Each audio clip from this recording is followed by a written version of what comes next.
That is an old DeWalt box right there that you see on the top there of the panel for drill bits.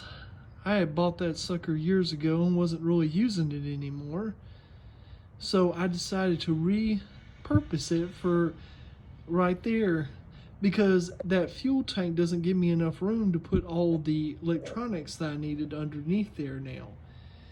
I was going to move them over to here because I don't need this anymore, but the wiring harness, I would have had to lengthen the wires on the wiring harness, and that wasn't really going to be something I wanted to do at the moment.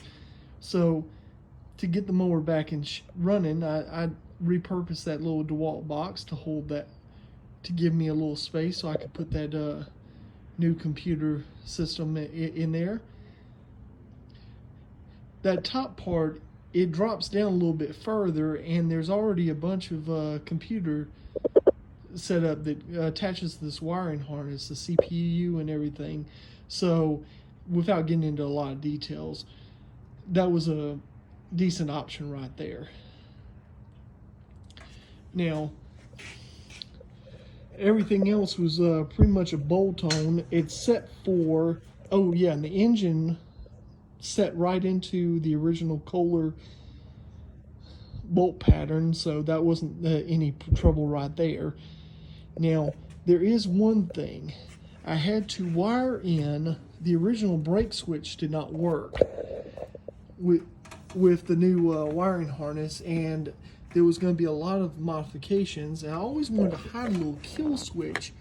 So I wired in a kill switch right there that took the place of the brake switch, which gives me a little bit extra security, but it also gives me the ability to not have to worry about trying to figure out a cumbersome bracket for that brake switch again in the back there. Plus, I didn't really have the wiring length. Now, another modification I had to do was the PTO wire.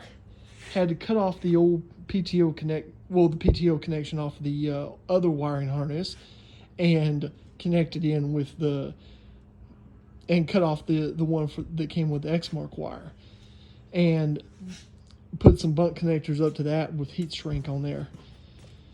But now everything's good to go, except for there's one last thing.